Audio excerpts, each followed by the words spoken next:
before we get to the song that made a grown man break down on stage, know this. There are songs that make you sad, and then there are songs that seem to understand the exact shape of a wound you never properly named. You should understand me like I understand. Not just heartbreak, something more precise. Regret, loneliness, longing. That's what classic R&B does at its best. It shows you how it hurts. And tonight, 10 songs that will change how you hear them forever. At number 10 is Neither One of Us Wants to Be the First to Say Goodbye by Gladys Knight and The Pips from 1973. It's sad to think The pain in this song is quiet resignation. Not the pain of being blindsided. Not the pain of a dramatic betrayal. Something slower, sadder, and in some ways harder to survive. I guess neither one of us. This is the pain of two people arriving at the same conclusion at the same time and still not being able to say it out loud. I keep wondering. That is what makes this record ache. It lives in emotional limbo. In that exhausted space where love has not completely died, but the future has. You must be wondering. Where every conversation feels careful because both people know one wrong word will force reality into the room. Jim Weatherly wrote it with that rare kind of restraint, and Gladys Knight sings it like a woman who is no longer arguing with the truth, only trying to bear it with dignity.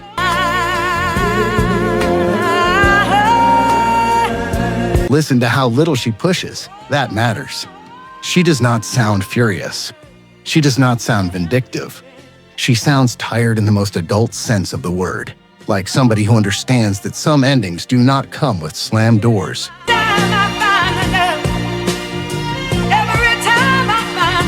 They come with soft voices and avoided eye contact.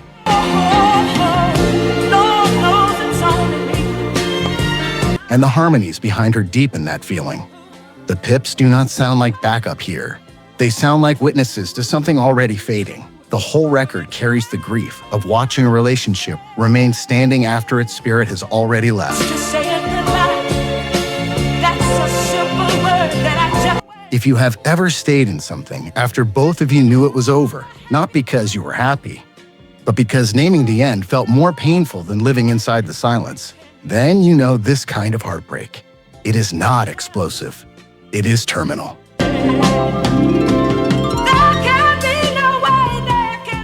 Real talk. If you are still here, then you already feel what makes this music different. We do not just talk about songs on this channel. We go back, dig deeper, and bring out the emotional truth inside them. So if you care about this era, subscribe to R&B Vault, like the video. And if these stories keep finding you at the right moment, support the channel.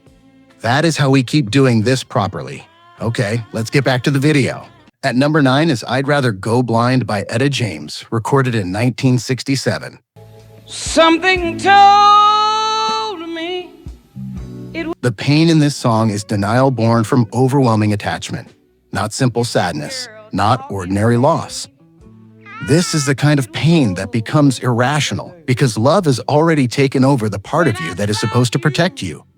something deep down in my soul. The title itself tells you everything. She is not asking for strength. She is asking to be spared the sight of reality. That is devastating because it reveals a feeling many people are ashamed to admit. Walk away from me, babe. Sometimes the truth is not liberating. Sometimes the truth is unbearable. Sometimes seeing clearly is the very thing you are trying to avoid. I don't want to watch you leave me, babe. Etta James sings this with almost frightening sincerity. She does not make the emotion pretty. She makes it intimate. Her voice carries that bruised, lived-in texture that only comes from somebody who knows the difference between theatrical heartbreak and the real thing.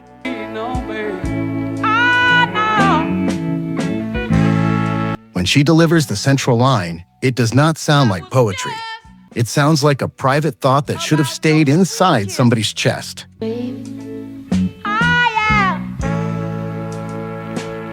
And that is why the song has survived every cover, every reinterpretation, every generation. Because beneath the lyric is a very specific human confession. I know this is ending. I know I should face it. But I cannot bear to watch the person I love walk fully into a life that no longer includes me. Reveal the tears. That is not strength. It is not weakness either. It is dependency at the moment. It becomes undeniable. Baby, baby, baby, baby, baby. The terrible realization that your emotional world has wrapped itself so tightly around another person that losing them feels like losing your own sight. That is the pain here. Love so consuming, it makes reality feel unlivable. Walk away from me, baby, don't leave. At number 8 is If You Don't Know Me By Now by Harold Melvin and the Blue Notes, featuring Teddy Pendergrass from 1972.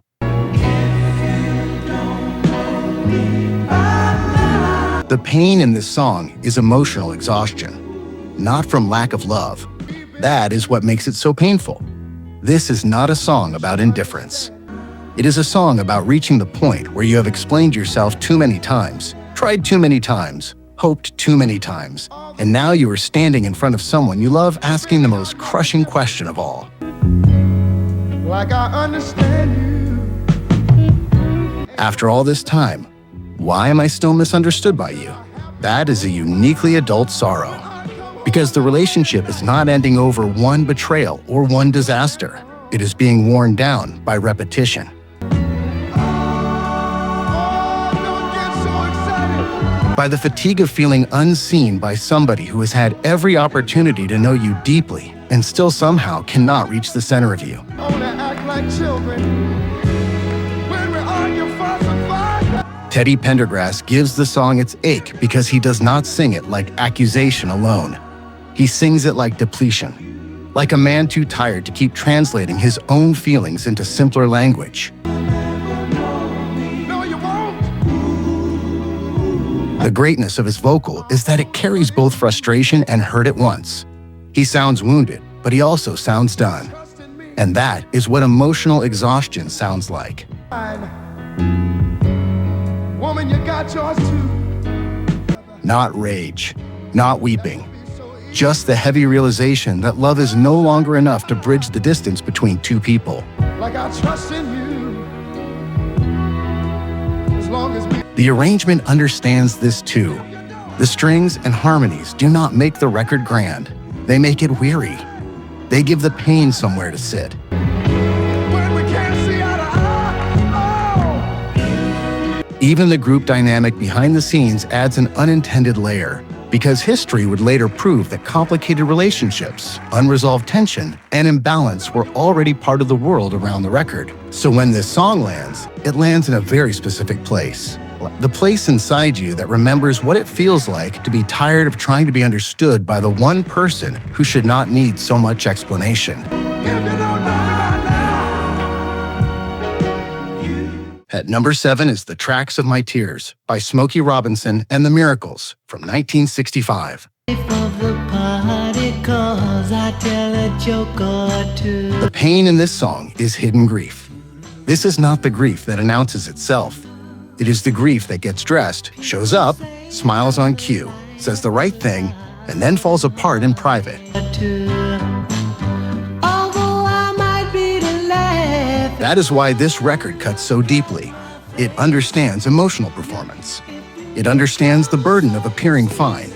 Smokey Robinson did not write a song about obvious suffering.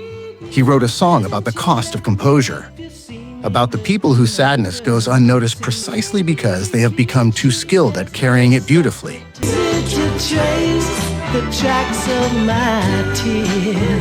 That is why the imagery is so brilliant. The smile is a disguise. The face is a stage. The tears only leave evidence afterward. Not during the party. Not in the room. Later. Alone. Because you're the permanent one. That is a profoundly lonely kind of pain because it often goes untreated. People respond to visible breakdown. They rarely respond to polished sorrow. You see my smile. Yeah. If you look functional, the world assumes you are. If you can still joke, still host, still sing, still show up, nobody asks what it is costing you. And Smokey's performance understands that perfectly. Ooh, yeah, since you put me down. He does not break character. He lets you hear the strain inside the character. That is harder and sadder. He sounds composed, but not untouched. Smooth, but not healed. Down. My smile is my makeup I wear since. Marv Tarplin's opening guitar line sets the emotional frame before a word is sung. It descends like a thought you were trying not to have. Then Smokey arrives with that almost impossibly elegant sadness, not asking for pity, just admitting the mask exists. That is the specific pain here, not heartbreak alone. The loneliness of functioning while hurt. The sorrow of being the one everybody thinks is okay. At number 6 is Ain't No Sunshine by Bill Withers from 1971. Women can say stuff like, I loved him, I really, really loved him, but he just left. Why'd he leave like? Men given the same situation usually say something like, I'm glad the old jive broad split, man, knowing all the time that it's really killing him inside. So once in my life, I wanted to forego my own male ego and admit to losing something. Ain't no sunshine when she's gone. The pain in this song is longing mixed with self-awareness. That combination is brutal because it removes your last excuse. This is not a person who does not know better. This is a person who knows exactly what is happening, knows the absence is unhealthy, knows the waiting is pointless, and still cannot stop feeling the pull. She's always gone too long anytime. That repeated I know is where the whole record lives emotionally, not in confusion. In awareness, clear, humiliating, helpless awareness. And that is what makes the song so psychologically true. Just ain't no home anytime she goes. Some of the deepest suffering in love does not come from not understanding. It comes from understanding perfectly and still not being able to break the pattern. You know they are not returning in the form you need. You know your life shrinks when they are gone. You know this attachment has more power over you than it should. And yet knowing changes nothing. Ain't no sunshine when she's gone. Bill Withers was uniquely built to write this kind of record because there is no vanity in his delivery, no decorative misery. He sounds like a grown man telling the truth as plainly as he can. Only darkness. That plainness is precisely why it hurts. When he sings, the room does not fill with drama. It fills with absence. And absence is what this song captures better than almost any record in soul music. Not the fight, not the goodbye, the after, the coldness, the emotional dimming, the sense that something in the air itself has changed. Because one person is no longer there. That is longing at its most honest. Not romanticized, not idealized. Just the knowledge that someone's absence has altered your internal climate, and no amount of logic can warm it back up. Anytime she goes away. At number 5 is Still by the Commodores from 1979. The pain in this song is regret, not dramatic regret. Not the kind that begs on its knees, the quieter kind.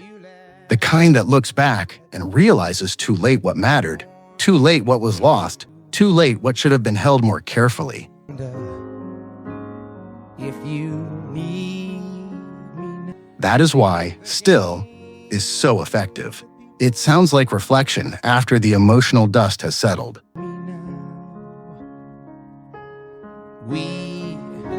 The voice in this song is not in the middle of the storm.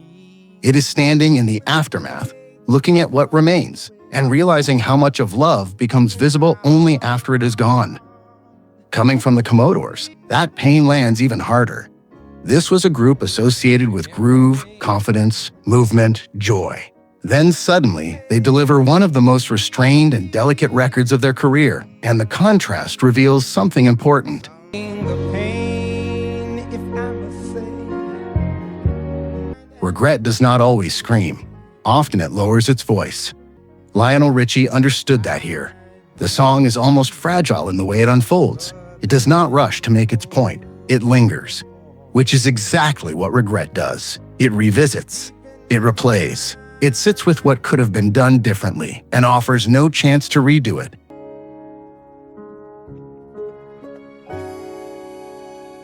That is the specific wound inside, still.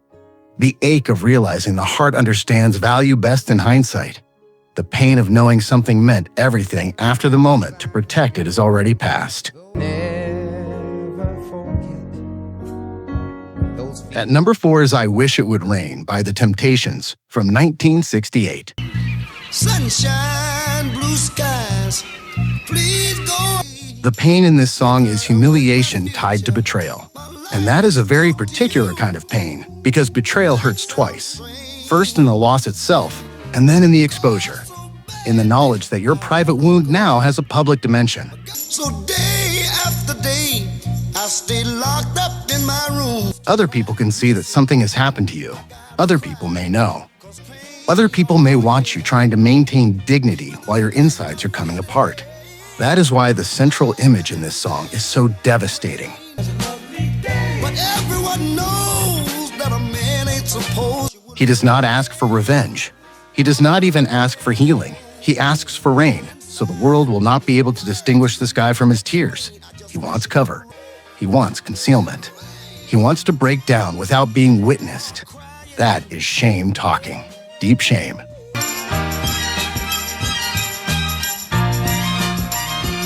Roger Penzabene wrote from a place of profound personal anguish, and David Ruffin sang the song with exactly the right amount of roughness.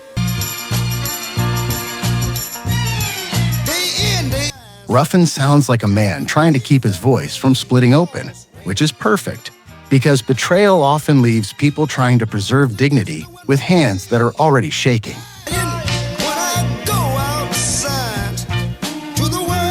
And once you know Penzabene did not live to fully witness what the song became, the record changes again.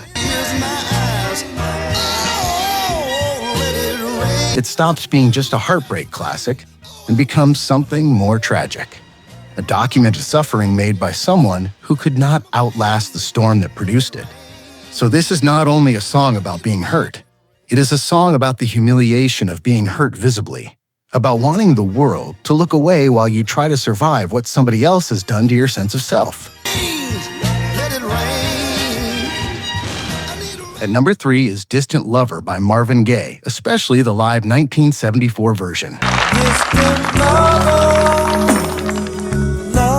The pain in this song is longing stretched into grief, not simple missing, something heavier. Something closer to mourning a relationship that has not fully died but no longer feels reachable.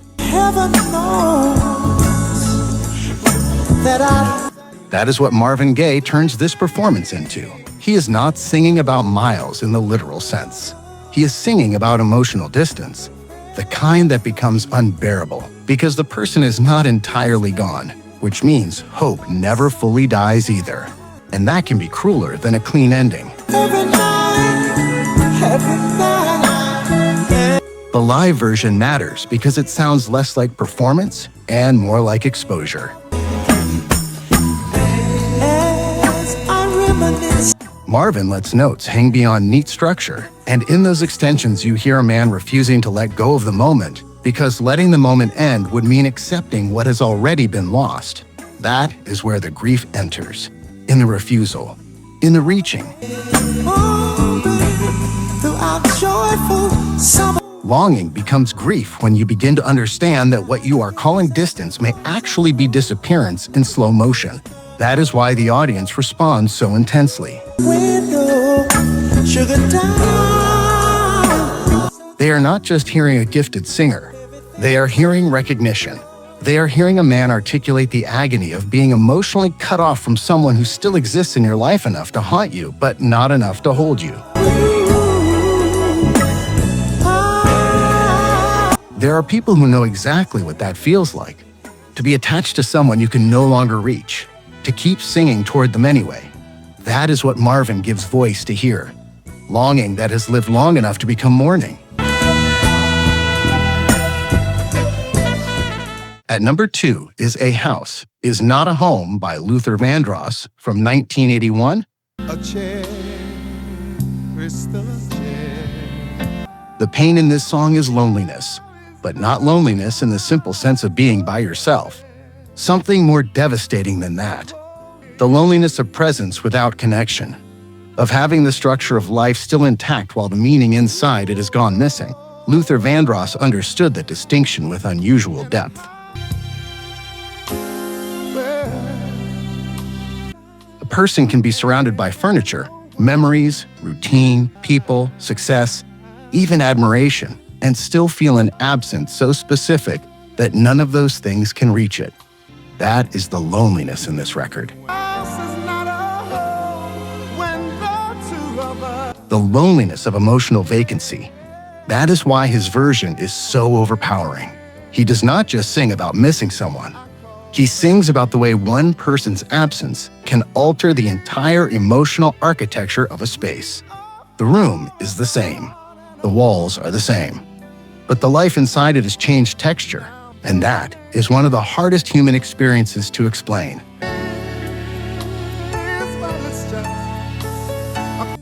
Because from the outside, nothing may look broken. The house is still standing. The person is still functioning. But internally, warmth has turned into outline. Shelter has turned into emptiness. Luther's brilliance is that he sings this not as a broad concept, but as a deeply inhabited truth. You hear somebody who knows that loneliness is not always noise.